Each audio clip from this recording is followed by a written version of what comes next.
el agradecimiento a la directora del centro que hoy nos recibe, a la tutora de la Escuela Técnica Palermo, que es de donde surge justamente la idea de poder compartir con todos este espacio de formación en el taller, Ana Clara, que nos acompaña, que es con quien vamos a compartir hoy.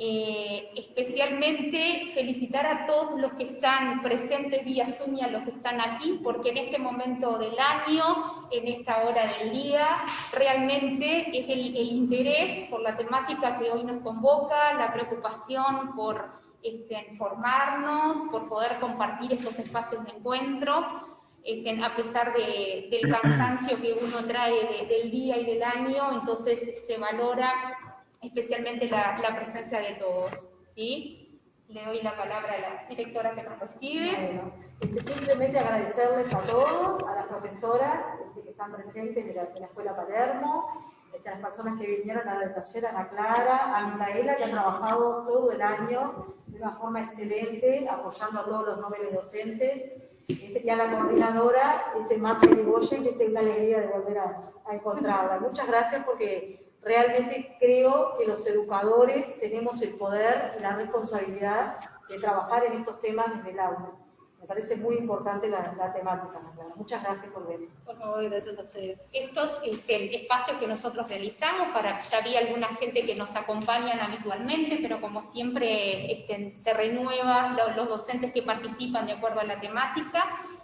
Nosotros estamos en nuestro 7º espacio de formación en el año, ahora en el mes de noviembre estamos culminando, y para llegar a las distintas instancias de formación que nosotros realizamos pueden hacerlo a través de nuestra página, a través de nuestras redes, para poder participar de las diferentes actividades de acuerdo a los intereses de cada uno, y además estas instancias quedan grabadas para que después ustedes puedan compartir con sus estudiantes, con otros colegas, ¿sí? En nuestra página también pueden acceder a esa grabación. Así que no nos queda más, entonces, que darle las gracias a Ana Clara por compartir este espacio y poder disfrutar de su encuentro.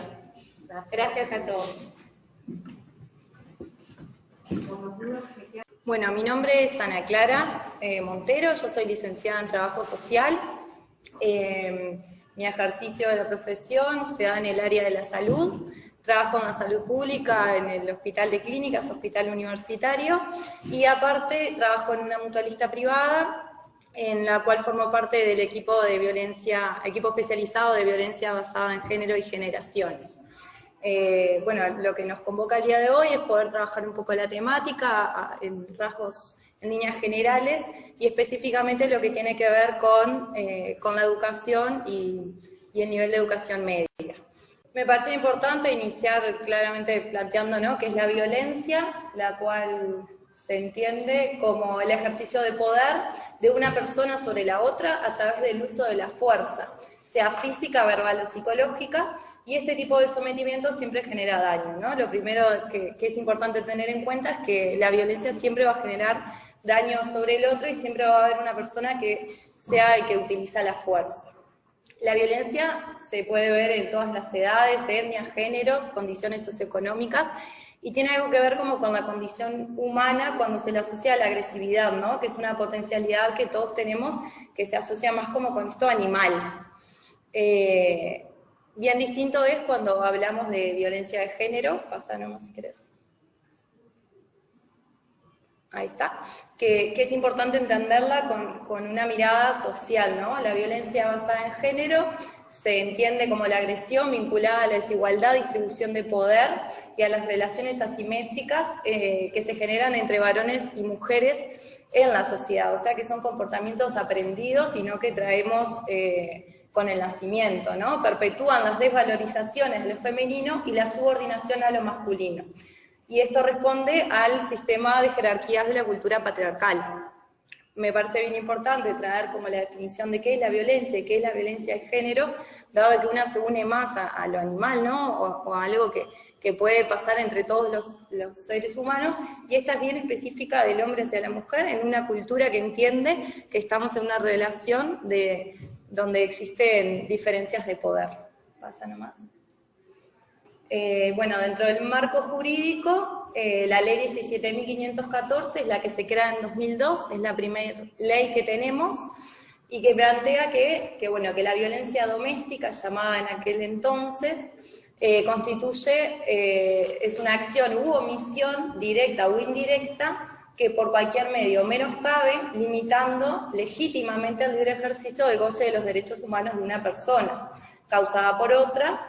Y acá es lo que limita, digamos, a que plantea que esas personas tienen que tener una relación de noviazgo o con la cual haya tenido una relación afectiva basada en la cohabitación, ya sea por parentesco, matrimonio o unión de hecho. En el 2002 se entiende entonces que la violencia está comprendida dentro de lo que sería el hogar, ¿no? Dentro de lo habitacional o de las relaciones de pareja. Ya para el año 2018 cambia la concepción, que deben de haber, creo que todos lo estamos notando ahora mismo en la definición. Ahora, hoy en día, se considera violencia basada hacia las mujeres, basada en género, ¿no? Ya no se considera que es doméstico, sino que se amplía la concepción.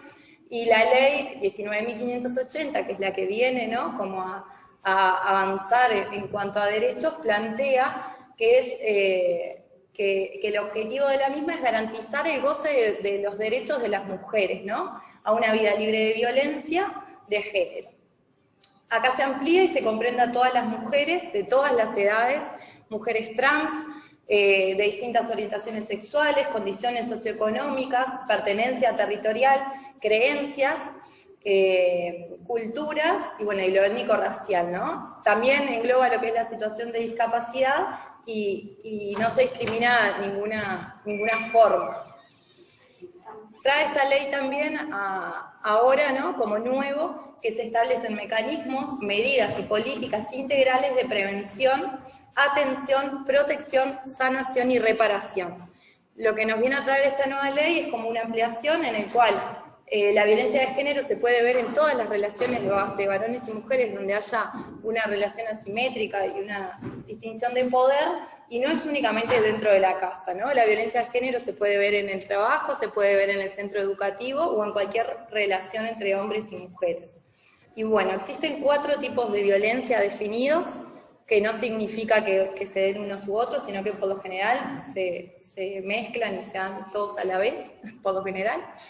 La primera es emocional o psicológica. Esta suele ser el tipo de violencia que primero vamos a reconocer en una mujer. Es la acción o omisión dirigida a perturbar, degradar o controlar la conducta, las creencias o las decisiones de una persona, mediante la humillación, intimidación, aislamiento o cualquier medio que afecte la estabilidad psicológica o emocional. La violencia psicológica es la que más se trabaja, sobre todo en la adolescencia, cuando se trabaja la prevención. Se une mucho, por ejemplo, a lo que es el tema de cómo se viste la mujer, se trabaja mucho sobre la importancia de seguir saliendo con los amigos, ¿no? Es como esto de manejar a la mujer y de violentarla desde lo psicológico. Muchas veces inicia cuando uno capaz que conoce los términos de los problemas con la familia, o tus amigos no me quieren, no quieren que estén conmigo, entonces vos le dedicas tiempo a ellos y no a mí. Viene como bien por ese lado. Después está la violencia física, que es la conducta que daña la integridad corporal de una persona. Es más explícita esta. Después la violencia sexual es una de las que más nos llama la atención, a veces sobre todo en la pareja, ¿no? Que es la acción que imponga o induzca comportamientos sexuales a una persona mediante el uso de la fuerza, la intimidación, la coerción, la manipulación o la amenaza, ¿no? O cualquier otro medio que anule o limite la libertad sexual. Es a veces un poco difícil de entender, como en una pareja, ¿no? Cuando la sexualidad se une a algo que es consentido, a algo que en realidad es lindo, y que por lo general tenemos la idea de que existe el amor y todo eso más romántico. En muchos de los casos existe violencia sexual en la pareja y la mujer lo consiente, ¿no? No es que la violencia sexual sea que la mujer no la está consintiendo y está siendo como violada, atada, o que no se puede mover. Muchas veces pasa que hay hijos, entonces la mujer suele consentir, o porque sabe que está evitando un problema o un enojo, o porque los niños están durmiendo, si no él se va a enojar y se va a levantar y los va a despertar. Entonces, lo que tiene como de bien específico y que nos cuesta un poco entender la violencia sexual, es que es consentida por la mujer en muchos casos. Y por último, la violencia patrimonial es la acción o omisión que con ilegitimidad que manifiesta, implica daño, pérdida, transformación, sustracción, destrucción, ocultamiento o retención de bienes, instrumentos de trabajo, documentos, recursos económicos, ¿no? Y esto coacciona la autodeterminación de la otra persona. Esto es como un trabajo bien de hormiga que se ejerce, ¿no? Que es, por ejemplo, desde una mujer que tiene una propiedad que el hombre considera que no tiene la capacidad de poder manejarla, entonces es él el que cobra el alquiler. Hay mujeres que cobran el sueldo y se lo entregan a sus parejas porque entienden que no tienen la capacidad de poder ser ellas las que deciden. Y bueno, y después engloba todo otro montón de cosas, desde lo laboral, lo que son artículos de trabajo, esconder, cambiar cosas de lugar, ¿no? Que empieza a generar esto que la mujer empieza a entender y a desconfiar de sí misma, ¿no? Por lo general se van mezclando y se da más de un tipo de violencia, no es que son excluyentes. ¿Pasamos más? Si voy muy rápido me dicen por las dudas. La violencia tiene 3 ciclos también, ¿no? Como la violencia en general. El primer ciclo, digamos, el primer momento es la elaboración de la tensión. Después tenemos la explosión de la violencia y la agresión, y el tercer momento se llama calma o reconciliación, que se lo suele nombrar luna de miel. Hasta que la situación de violencia no se corta, digamos, mediante una separación o con la intervención de un equipo que empiece a trabajar con la mujer, el ciclo siempre vuelve. Por eso es que se lo demuestra como en un círculo. El primer momento, que es el de la elaboración de la tensión, es el momento en que el agresor está cada vez más enojado, ¿no? Es esto de cuando la violencia psicológica empieza como a aumentar, cuando la mujer no logra controlar esto, lo que suele pasar es que se pasa a la explosión. Lo otro que es importante es que en la elaboración de la tensión es cuando la mujer en el discurso plantea, ¿no? Como que es algo pasajero, es un enojo porque hoy en el trabajo le fue mal. Siempre se están como buscando excusas para justificar esa agresión, ese enojo, o porque los chiquilines volcaron la leche. Se ven múltiples discursos a la hora de escuchar los relatos. La explosión de la violencia, que es el otro momento del ciclo, es el segundo. Es que, bueno, cuando la mujer no logra controlar esta tensión, ¿no? Por lo general se suele dar por cosas bien simples, no sé, se le quemó la comida, explotó, o se olvidó de sacar la basura, o el niño hizo un berrinche porque no se quería bañar. Suelen ser estos momentos en el cual el agresor explota y comete la agresión, ¿no? Física, sexual, bueno, la patrimonial y la psicológica son más como las fijas, digamos. Y bueno, y después de ese momento, cuando pasa el momento de agresión, muchas veces es el momento en que la mujer logra hablar, logra contar, o dice, bueno, hasta acá llegué, quiere separarse, quiere poder salir de esa relación y toma conciencia de que eso no está bien. Si esa mujer no logra salir de esa situación de forma inmediata, empieza lo que es la reconciliación llamada luna de miel, ¿no? Que es bien interesante el nombre porque demuestra esto. Es el momento en que el agresor pide disculpas, se convierte en un excelente padre, cocina, hace los mandados, plantea nuevamente el deseo de tener una familia, o no, o formar una familia en el caso que sea el noviazgo, se arrepiente, se justifica. Y bueno, en caso de no irse, se vuelve otra vez a la elaboración de la tensión y empieza nuevamente el ciclo de la violencia. ¿Por qué muchas veces en la luna de miel la mujer cede? Y bueno, por vergüenza, por miedo, por pertenecer a estratos sociales en los cuales tienen muchos vínculos en común, laborales, familiares, de amigos, o bueno, porque simplemente tienen sentimientos, ¿no? Son mujeres que están muy dañadas y que ellas realmente entienden que quieren a esa persona y que esa persona está actuando de esa forma porque mil excusas. Pasan más. Las mujeres que son víctimas de violencia basada en género tienen algunas características que se pueden repetir o ver, y bueno, dentro de eso está la baja autoestima y la desvalorización de sí mismos, ¿no? Son mujeres que tienen mucha vergüenza, hasta cuando llegan a los equipos de violencia, que son equipos conformados por mujeres, que tienen una visión basada en género, sobre sus derechos, ellas siguen sintiendo vergüenza en los relatos de las situaciones que vivieron, ¿no? Se culpabilizan. Se culpabilizan y se hacen responsables, buscan el porqué, qué habrán hecho para llegar a esa situación. Pueden verse deprimidas o ansiosas, ¿no? Eso es bien particular de cada persona, pero hay unas que están a 200 y hay otras que no pueden ni levantarse. Las acompaña la creencia, ¿no? Esta mágica de que la situación se va a modificar sin tener que realizar acciones. Esto es bien importante de trabajar. Nadie sale de una situación de violencia si no es acompañado por un equipo o por familiares o por amigos. Mágicamente la situación no va a cambiar. Y bueno, y las características de aceptación y de sometimiento hacen que les sea muy difícil entender la situación y reconocer que están siendo víctimas de una situación de violencia. Se ven confusas, ambivalentes, inseguras, están debilitadas. En el discurso se confunden las fechas, qué fue lo que pasó, por momentos como que disocian qué es lo que está pasando, entonces no tienen como claridad de cuál es la realidad. Y lo otro importante es que están aisladas emocionalmente, ¿no? Sin redes de contención.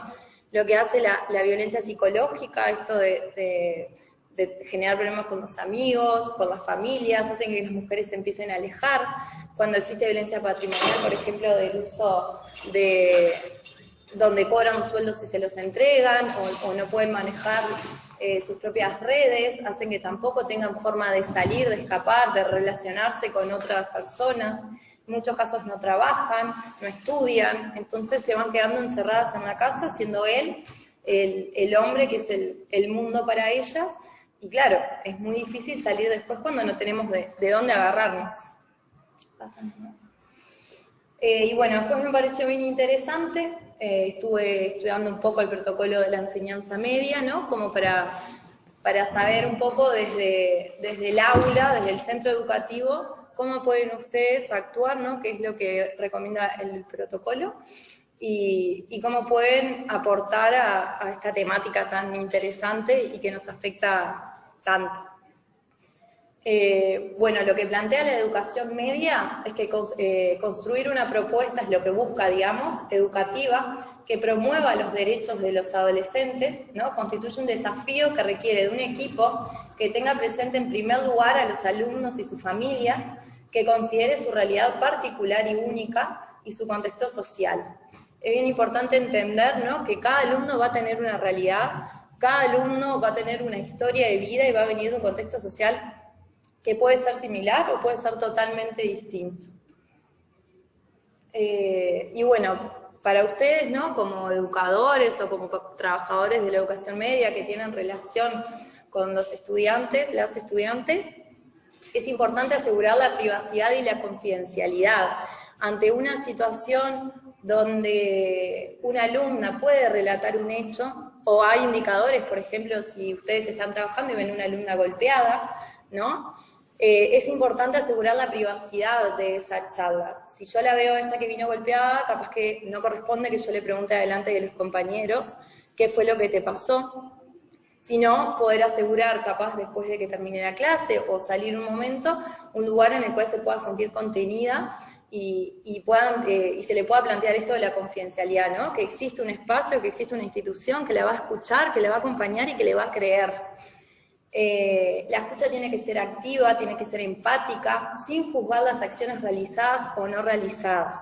Si nosotros estamos escuchando a un adolescente que capaz que es después de clase y nuestro horario de trabajo terminó y nos ponemos en una posición rígida o estamos mirando el reloj porque nos tenemos que ir, o esa situación nos da temor y nos paraliza a nosotros, no le estamos dando el espacio para que ella se sienta cómoda de poder hablar. Entonces es importante plantear esto, ¿no?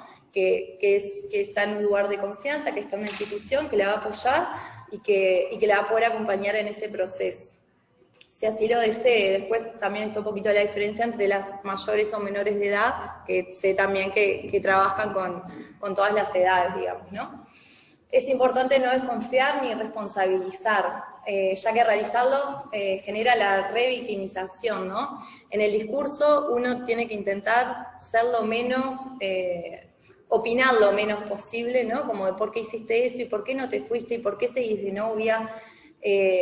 Escuchar y entender que es su versión, su realidad, y bueno, y ofrecer señales de confianza. Justo el otro día me iba caminando por la calle y había una muchacha caminando adelante con una mochila con un pin que decía "la profe te cree", y me pareció bien significativo esto, ¿no? O sea, vamos a creer y después vamos a ver qué pasa, que para eso hay equipos. Siempre es importante informar las líneas posibles de acción, que ahora las vamos a ver, conocerlas, ¿no? Que le va a generar a ella confianza.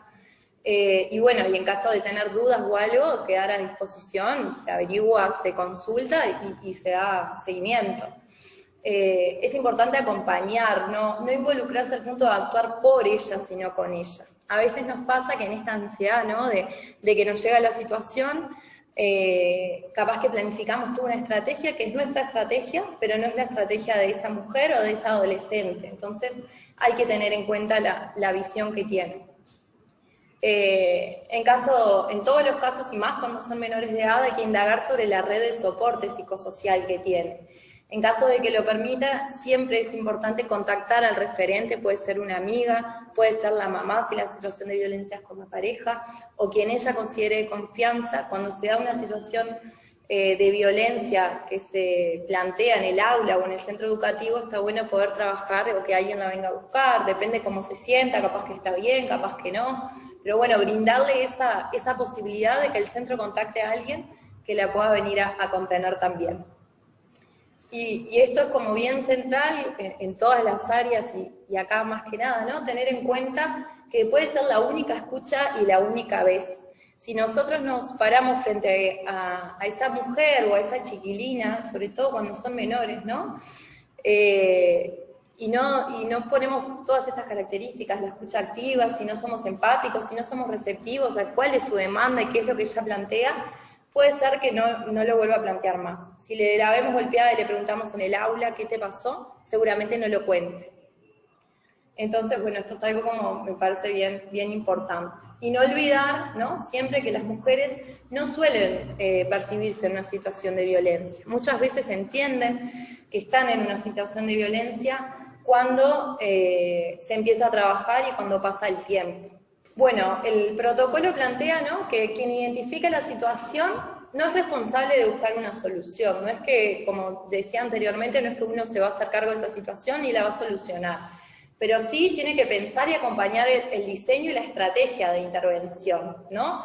Menciona mucho la derivación responsable, que tiene que ver con esto. El centro educativo no es un centro que atiende específicamente situaciones de violencia basada en género ni generaciones, pero sí es un centro con responsabilidad de poder hacer una derivación que le vaya a brindar protección y vaya a ayudar a sanar esta situación. Es muy necesario acompañar los efectos que se generan en el centro educativo, esto sabrán ustedes más que yo seguramente. Esto puede implicar cambiar exámenes, dejarla salir antes de clase, o no pasar las faltas de la misma forma. Eso se tendrá que manejar a nivel de dirección y de equipo, ¿no? Pero es bien importante que el centro educativo entienda que hay una situación de violencia y que eso va a generar cambios en la actitud y en los tiempos de esa mujer o de esa adolescente. Para esto se plantea que tiene que existir reuniones semanales aproximadamente del equipo de trabajo del centro para seguir los avances de la situación. Cuando existe una situación de violencia en la educación, lo otro que es importante tener en cuenta es que no se tiene que enterar todo el mundo, no se tienen que enterar todos los profesores, pero sí sus referentes. Si hay 5 profesores, no sé, de matemática, no tienen que saberlos los 5, pero sí su profesor. Y ese profesor va a ser parte de este equipo de que pueda contener y trabajar sobre la situación, sobre todo en coordinación con otras instituciones, ¿no? La derivación responsable nunca implica desvinculación. pasa muchas veces esto de que, bueno, a mí me llega la situación, no sé cómo actuar, soy la profe, capaz que se la pasó la escrita a la directora, y ahí entra esto de que nadie sabe qué hacer, que más adelante, creo que me adelanté, menciona como derivacionista. Se va a tener que hacer un contacto interinstitucional. Los equipos muchas veces contactan a los centros educativos para ver cómo está ese estudiante, si está yendo, cómo le está yendo con las notas, cómo la ven, de ánimo, si lloran, no llora, si la vienen a buscar. Se pide información y muchas veces se piden informes también. Entonces, el profesor o la profesora que sea el que inicia esa charla, o así ya se han hecho entrevistas en conjunto con otras partes del equipo, es importante tener la información clara, porque esa información sirve muchísimo para trabajar de forma interinstitucional. Y bueno, nuevamente esto, ¿no? Se debe creer en el relato. Siempre hay que creer, después están los jueces, está la justicia para determinar si esa situación fue real o si esa situación fue una mentira o fue creada o lo que fuera. El centro educativo cree en el relato y deriva, y después determinará el juez. El relato es confidencial, que es esto que planteábamos, ¿no? No generar expectativas en el adolescente, que no somos amigos, que si se denuncia una situación de violencia que implica un riesgo para el estudiante, la institución tiene obligación de denunciar, ¿no? Si está corriendo riesgo de vida, o sobre todo si son menores de edad, hay una obligación. Entonces, a veces puede pasar que genere confianza, entonces te lo quiera contar como secreto, y no. O sea, acá no existe el secreto, pero sí existe la confidencialidad de que se van a enterar solamente quienes tengan que enterarse para poder participar y para poder modificar esa situación que está atravesando. ¿Cómo estoy de tiempo? Lo otro que planteaba es esto, ¿no? Existe... Lo otro que plantea el protocolo, que lo dejé así porque me pareció bien claro, es el impacto emocional en el que el referente educativo receptor, que es el que se entera primero de esta situación, le puede generar, ¿no? Este miedo, este no saber qué actuar, nos puede generar una actitud derivacionista, que es lo que menciono. Por eso es importante la capacitación, por eso es importante trabajar siempre estas situaciones en equipo. No hacerse cargo de forma individual, ¿no? Por lo general lo que se recomienda es que participe la estudiante, el profesor receptor, la profesora, el adulto referente, el director y el equipo técnico si se cuenta con él. Hay centros de estudios que tienen psicólogo, trabajador social, hay otros que no. Entonces, en caso de que exista, que forme también parte del equipo con las herramientas que puedan tener. Tener en cuenta la opinión del adolescente o de la mujer, sobre todo el adolescente, porque cuando son menores entran otras cosas en juego, en la planificación de la estrategia, ¿no? Hay que preguntar qué te gustaría hacer, cómo te sentís, a quién querés que llamemos. No es una persona que queda invalidada por estar viendo una situación de violencia, sino que hay que tener en cuenta su opinión, porque su opinión vale.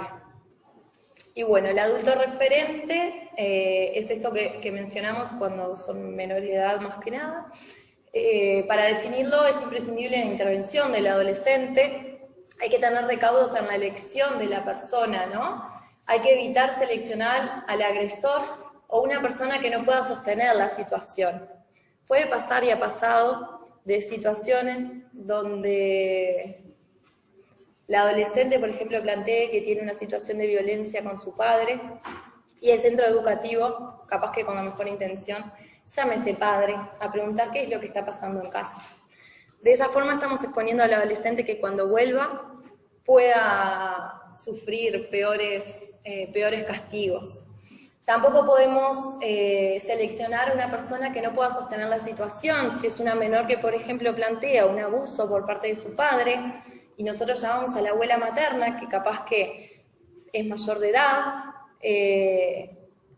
seguramente ella no pueda contener, porque primero que nada va a tener que hacer su proceso de entender lo que su hijo le hizo a su nieta, digamos. Entonces capaz que no va a poder cuidar al adolescente porque se va a tener que cuidar ella. El adulto referente no tiene por qué ser del entorno familiar, puede ser un vecino, puede ser la madre de una amiga, puede ser cualquier otra persona que le genere confianza, y por esto la importancia de contar con la opinión del adolescente. Nosotros tenemos que contar con alguien que pueda brindar apoyo, que pueda hacer seguimiento, acompañar en los procesos si llegaran a darse judiciales, y que sean de confianza para ella. Por eso la importancia de que se tome en cuenta su opinión. En el caso de que no sea posible a nivel familiar ni con otros vínculos, siempre va a existir el INAU como institución que va a brindar protección. Y bueno, esto es bien lo que plantea el protocolo de la educación medio entreverado de entender. Plantea 4 momentos. El primer momento es la detección de la situación, el segundo es la apreciación inicial, el tercero son las medidas de protección, y el cuarto es el seguimiento y apoyo, ¿no? Las estrategias pedagógicas. El primer momento de la detección va a ser, como mencionamos anteriormente, en el aula, el profesor o quien se entere de la situación lo va a identificar, va a identificar la situación, va a entender ese relato, ¿no? Es importante registrar, muchas veces no adelante del adolescente, pero sí, capaz si el relato fue largo, fue extenso, nos movilizó, cuando nos retiramos o se retira, tomar nota capaz de algunas cosas que nos hayan parecido más significativas. O bueno, si vemos indicadores como mencionábamos anteriormente, que también se puede dar. De esta forma se va a dar la intervención, se va a pasar a hacer una intervención inicial. El protocolo plantea que siempre hay que informar a la dirección de los centros siempre tiene que estar al tanto cuando se detecta una situación de violencia. En la apreciación inicial se va a trabajar en equipo, como se mencionó anteriormente, ¿no? Van a estar los docentes, el equipo técnico, el adolescente y el adulto referente. No sé si lo ven bien de ahí de lejos, porque más o menos. Se va a buscar entonces en este equipo el adulto referente, se va a recabar la información y se va a evaluar el riesgo, ¿no? La gravedad de la situación. Si la gravedad de la situación nos indica que hay existencia, ¿no? Que hay como indicios, que esto se da mucho a veces una violencia en el noviazgo, cuando ¿no? refiere que hay problemas en casa, de humores, o de que los padres discuten porque están por separarse, o lo que fuera, se puede trabajar, ¿no? con la familia y con redes, se puede trabajar desde la prevención, que es el tercer paso, que son las medidas de protección que se tomen. Si nosotros valoramos que esa situación requiere intervención porque reconoce, porque plantea que es una situación de violencia, se va a solicitar un diagnóstico, ¿no? Vamos a informar y vamos a pedir un diagnóstico y una evaluación. Eso se pide ante el Ministerio de Salud Pública por los centros de salud, el Ministerio del Interior o el INAU. Esto es cuando existe riesgo de afectación. Y si la situación, como se plantea acá abajo, requiere una intervención urgente porque te dice, mirá, yo no me puedo ir de acá porque llego a mi casa y sé que me pega, estoy amenazada de muerte, me viene a buscar todas las noches, no me quiero ir, sé que va a estar abajo esperándome, ahí se tiene que hacer la denuncia. Y bueno, y dentro de las medidas de protección están esas entonces, ¿no? Lo que sería la prevención, lo que sería una derivación para trabajar, digamos, más a largo plazo, o lo que sería hacer una denuncia porque existe un riesgo importante. Se va a trabajar entonces siempre con el mismo equipo. De esa forma se busca el tratamiento y después se va a hacer un seguimiento, que es el punto 4, ¿no? En el cual está involucrado docentes, adolescentes, familia, alumnos, equipo técnico y redes comunitarias. Después que la situación se deriva, como decía anteriormente, el centro educativo no queda desligado, sino que va a seguir trabajando en prevenir, en acompañar y en sanar también. Ahora sí, gracias. Bueno, la violencia basada en género, como sabemos, se dan todas las clases sociales, es un problema social, porque la violencia de género es una construcción social, y el abordaje es necesario tanto a nivel del Estado, a través de las políticas públicas, como a nivel de las acciones de la sociedad civil especializada. Hay muchas organizaciones, muchas ONG que trabajan la temática que no son específicamente el Estado y que también se hacen cargo, hacen acompañamiento y valoraciones. La violencia vulnera los derechos, y los quise poner todos, aunque son un montón, porque esto nos deja como ese shock de que es tan grande y tan doloroso, ¿no? Vulnera los derechos a la vida, a vivir libre de violencia, a la integridad física, emocional y moral, a la salud también, a la seguridad, libertad, dignidad e igualdad ante la ley, partiendo de la base que que la Constitución plantea que somos todos iguales ante la ley, la violencia de género, al ponernos en lugar desiguales entre hombres y mujeres, no la estaría cumpliendo. Y bueno, las líneas de acción que existen, para quien denuncia, puede denunciar quien sufre violencia, o puede denunciar cualquier persona que tome conocimiento del hecho. No tiene por qué denunciar la víctima, aunque es importante trabajar con la víctima, porque siempre es mejor que denuncie ella, ¿no? Porque hay que entender y hay que acompañar en el proceso. Si existen dudas sobre cómo realizar la denuncia, siempre está bueno contactar equipos de violencia basada en género por asesoramiento. Yo después les dejo los links de algunas de las instituciones que trabajan, que se pueden asesorar, las mujeres o ustedes como equipo, eso no hay problema. Y las denuncias se pueden realizar de diversas formas. El 0800 5000 es una recepción de denuncias anónimas, donde cualquiera puede llamar, plantear la situación, y no van a quedar registros. Después están las unidades especializadas de violencia basada en género de MIDES, que funciona con InMujeres, que es el órgano del Estado, digamos, que da respuesta y contención a estas situaciones. Emergencia 911, por supuesto, y las comisarías. Existen las comisarías de la mujer, pero en las comisarías comunes, digamos, también se toman denuncias de violencia. Y en caso de que sean menores de edad, muchas veces cuando se encuentran en el centro educativo, es algo que se está empezando a implementar, se está llamando a las emergencias médicas que tienen convenio con los centros educativos, viene la emergencia médica y la traslada al centro de salud del que se asocia. Eso es algo que se está empezando a implementar ahora también.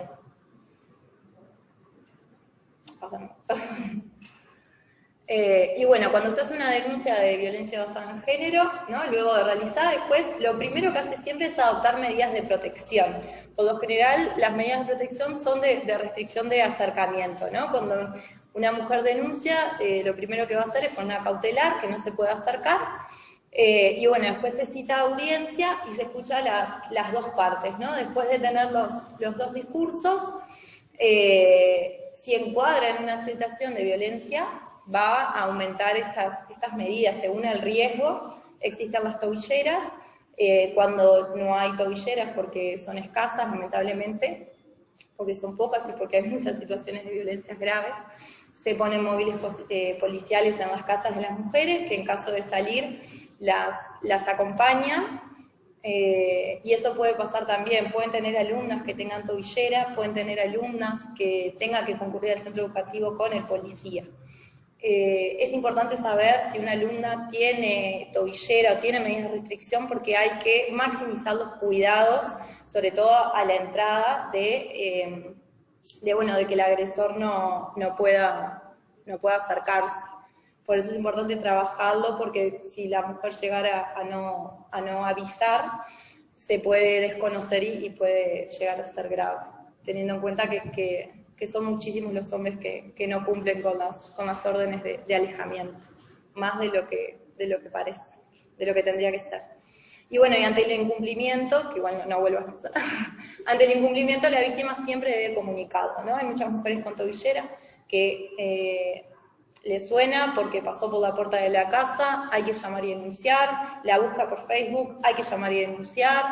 Todas las veces las mujeres suelen denunciar más de 10 veces hasta que se toman nuevas medidas. Es bastante lenta la justicia en ese sentido y bastante riesgosa, ¿no? Ahí está el PPT. Y bueno, y el protocolo para la enseñanza media lo que plantea es eso, ¿no? Es que es importante tener en cuenta que a la institución educativa le corresponde colaborar en la apreciación inicial de la situación.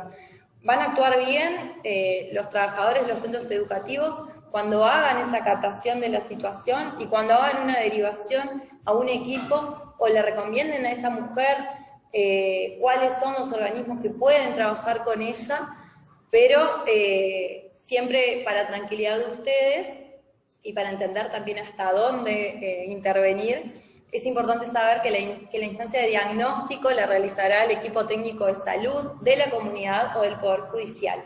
La tarea entonces de los centros educativos es captar y hacer una derivación responsable que genere un acompañamiento en la estudiante durante el proceso cuando esté en el centro educativo. Y bueno, los centros de atención a la violencia basada en género son los centros de salud, tanto públicos como privados. Existe una reglamentación del Ministerio que obliga a los centros de salud a tener equipos de violencia basada en género.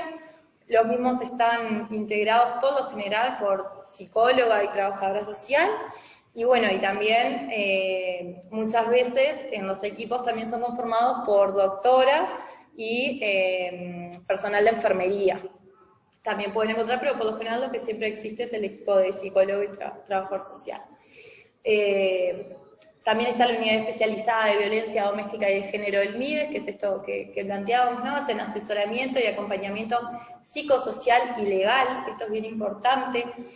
Los equipos tienen abogadas que pueden asesorar, muchas veces las mujeres se acercan consultando porque a veces están separadas por una situación de violencia, pasó el tiempo, quieren divorciarse y saben que la situación del divorcio va a generar que estén nuevamente en riesgo de otra situación de violencia. Entonces el apoyo legal, sobre todo por el costo que implica, ¿no?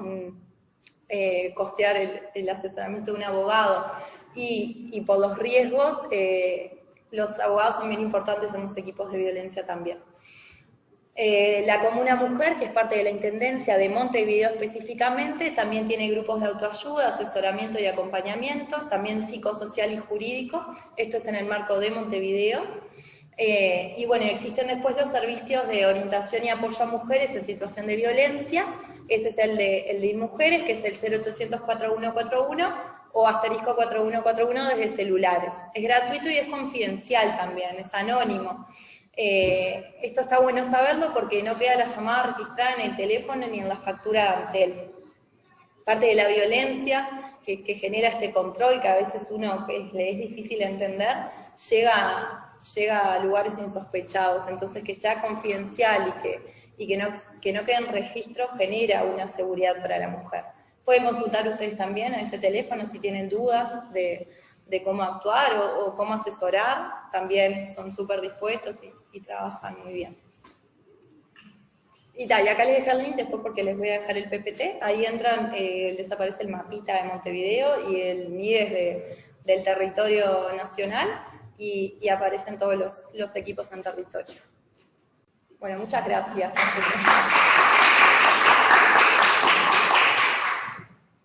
Bien. No sé si fui muy rápido, si se escuchó bien. Y ahora, bueno, queda espacio a dudas, consultas. Si no sé algo, prometo investigar un poquito y brindar la respuesta más adelante y quedo a disposición. Perfecto, a eso vamos. Si querés, Andrea, habilita el Zoom. Sí. Bueno, en primer lugar, Ana Clara, agradecerte porque creo que compartimos todos la claridad de toda la información.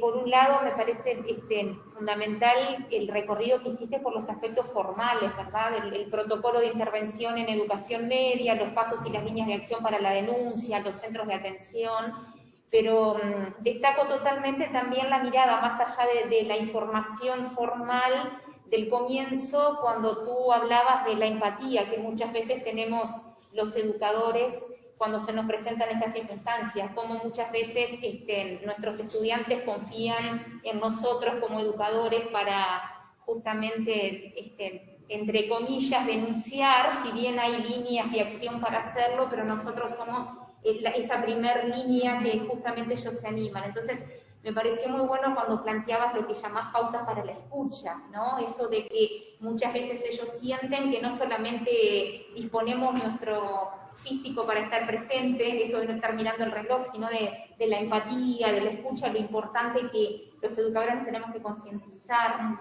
cómo a veces en ese minuto que ellos logran la confianza con nosotros podemos estar cambiando y mucho, ¿no? Entonces, sinceramente fue un gusto poder recorrer toda esa línea desde lo más emocional, desde lo empático que los educadores podemos generar en ellos para después saber cómo actuar, porque a mí algo que destacabas que me parece importante, que tal vez lo sabemos pero no sabemos mucho cómo actuar, es en esto de que no actúes solo, ¿no? De que hay un equipo, que no tenemos las herramientas suficientes como para poder realmente actuar solos, y muchas veces tal vez pensamos que tomamos caminos que no son los correctos, ¿verdad? Entonces cuando tú decías, bueno, nunca hacerse cargo en forma individual, y la importancia de tener un equipo en los centros educativos, a los cuales sabemos que también no solamente el estudiante va a confiar, sino que nosotros podemos confiar.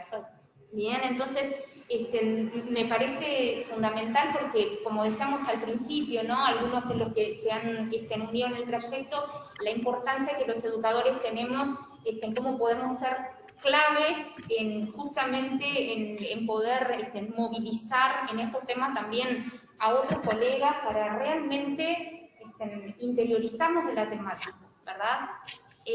Así que, bueno, agradecerte totalmente, y por supuesto a los compañeros que nos acompañan por el Zoom, que por suerte hay unas cuantas personas que en este trayecto se han ido incorporando, lo mismo que acá con lo presencial.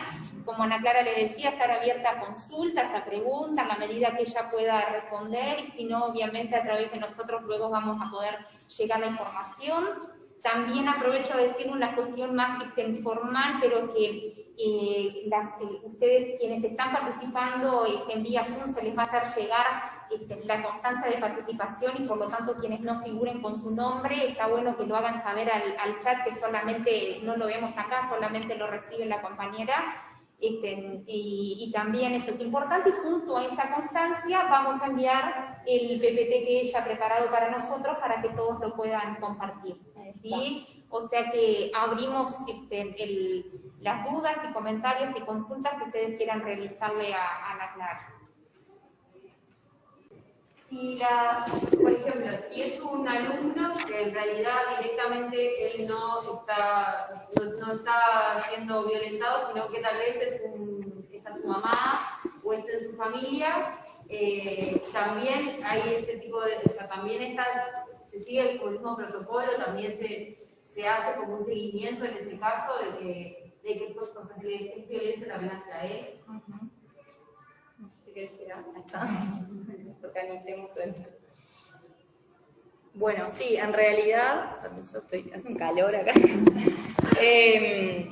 Siempre que se ejerce violencia hacia la mamá y hay niños o menores de edad, se considera que se está ejerciendo violencia hacia esos menores, ¿no? Por la relación que existe entre madre e hijos, cuando existe una violencia de género en la pareja y hay hijos que habitan la misma vivienda, se considera que esa violencia es hacia esos adolescentes, niños que comparten la vivienda con ellos.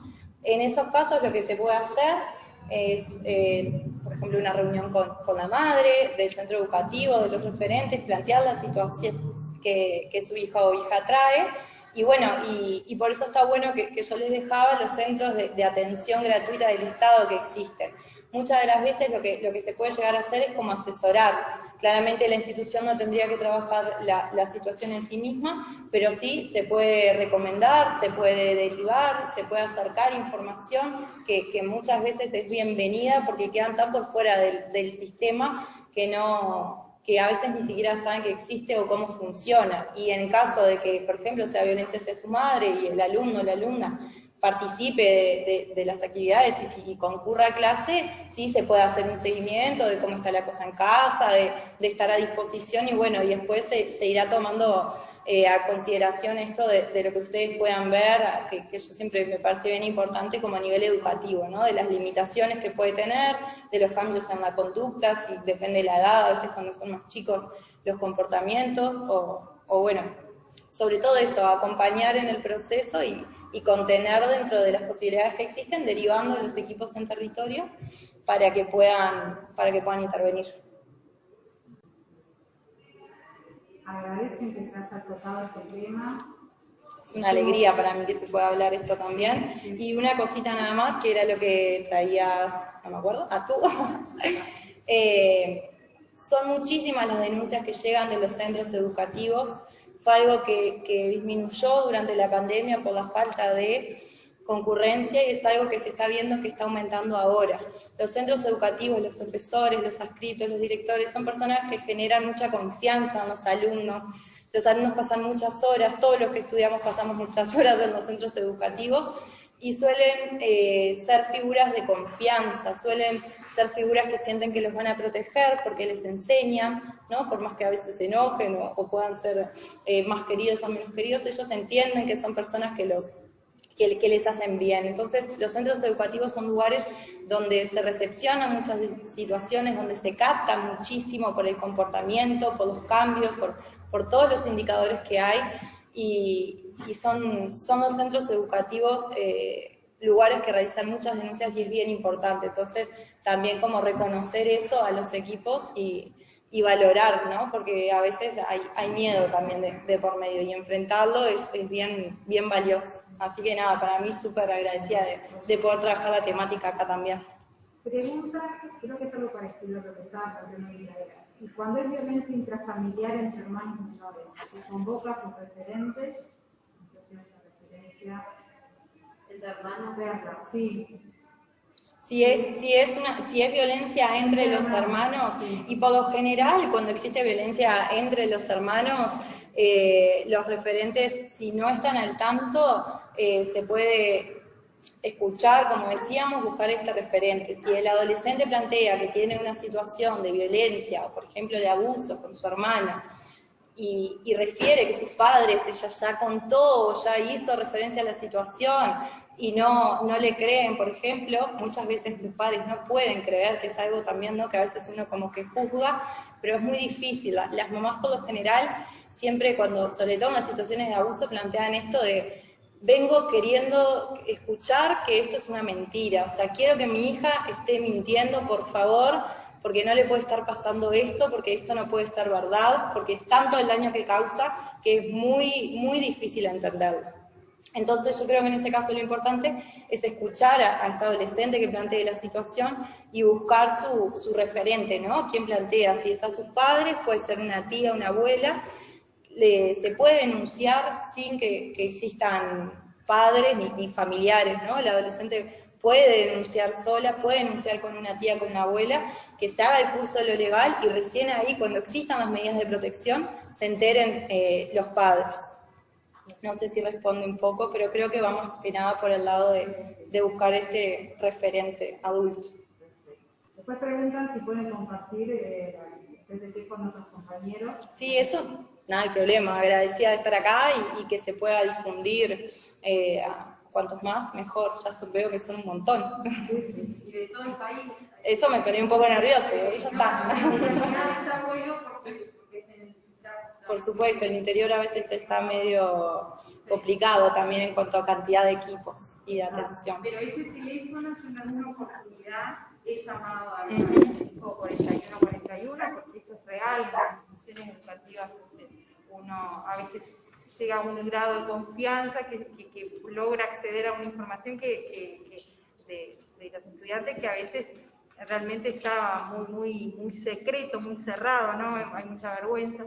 Y ese teléfono, la oportunidad que yo llamé, me resultó muy útil en cuanto al asesoramiento, porque era re importante esto de lo confidencial, porque vos decías, los controles que ejerce la persona que ejerce la violencia son insospechados, es decir, eran situaciones donde hasta las llamadas y todo están grabadas, es decir, que un manejo de las comunicaciones muy profundo, y me acuerdo que en aquel momento me dijeron que repita asterisco 4141 y que no quedaba ningún registro en ningún lado, pero que esa información, si iba a estar en una situación complicada, lo iba a recordar. No es solo el registro de que si llama no hay registro, sino que también que esta información esté como muy así, como que sea clara para todos, porque hay momentos en donde tiene que funcionar, digamos, que poder llamar o poder...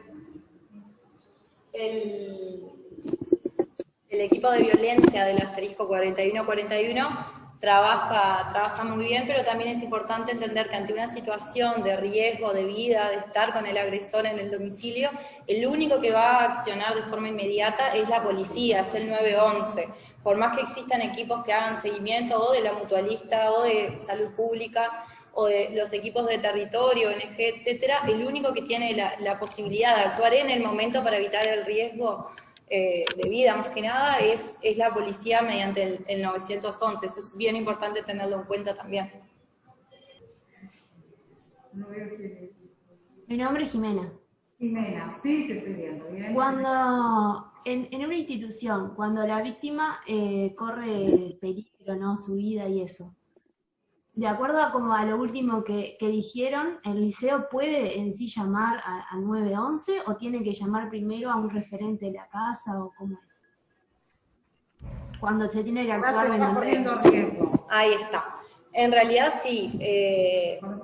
Es siempre importante tener en cuenta, vuelvo a repetir, la opinión y lo que plantea.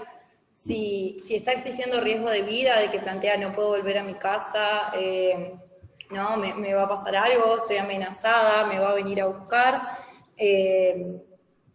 se puede llamar a la policía, o se está empezando a implementar en los centros educativos, que esto es algo bien reciente, por eso, o sea, no es como parte del protocolo, como línea de acción, digamos, de seguir, pero sí se está empezando a trabajar mucho con las emergencias médicas. Con esto de que los centros de salud tienen equipos que realizan valoraciones, se está empezando a llamar a la emergencia y que la emergencia, mediante la ambulancia, traslade al centro médico. Llaman mucho desde las emergencias a los equipos, me pasan en el equipo que trabajo, que llaman que se hizo un traslado y que está la menor en la emergencia y que se necesita realizar valoración porque en su discurso planteó que existía una situación de violencia. Ahí se activa el protocolo, se va a buscar este referente, por eso está bueno si se puede trabajarlos del sistema educativo, porque los menores de edad no pueden estar internados sin que haya un mayor de edad. En caso de que no tengan un referente, lo que se hace es contactar con INAU, que tiene un sector de trabajadoras que son cuidadoras, en internación, entonces se coordina para que estando internada se pueda hacer la valoración. Más que nada se hace cuando existen riesgos o cuando se mencionan situaciones de abuso, ¿no? Que hay que valorar también desde la ginecología y desde lo médico, tomar pruebas y las pericias correspondientes. Pero sí, el centro educativo puede denunciar porque está siendo testigo, el centro educativo puede llamar al 911 si se corre riesgo de vida, y puede llamar a la emergencia en caso de que así se coordine para que hagan un traslado y pueda tener protección. Las mutualistas y salud pública tienen obligación de brindar protección durante la internación, y en caso de que fueran menor y se tuviera que judicializar porque fuera una situación de violencia de sus padres y no se encontrara ningún referente que se pudiera ir de alta con esa persona, queda institucionalizada, queda internada hasta que el juez designa quién se va a hacer cargo de ese menor, ya sea INAU o algún familiar o bueno, quien se disponga. Pero sí, los centros educativos pueden denunciar de cualquiera de las formas. Siempre lo mejor es coordinar y trabajar. Destacan lo claro que fue. Bueno, muchas gracias, quedo a disposición por consultas o asesoramiento también, dentro de las posibilidades. Bueno, muchas gracias a todos entonces por su tiempo y van a recibir en el correo de esta semana la PPT que presentó Ana Clara y las constancias de haber participado, y estamos a las órdenes a través de nuestra página en el contacto para cualquier tipo de consulta que estimen que podamos trabajar con ustedes. ¿Sí? Que tengan un buen descanso y nos vemos a la brevedad.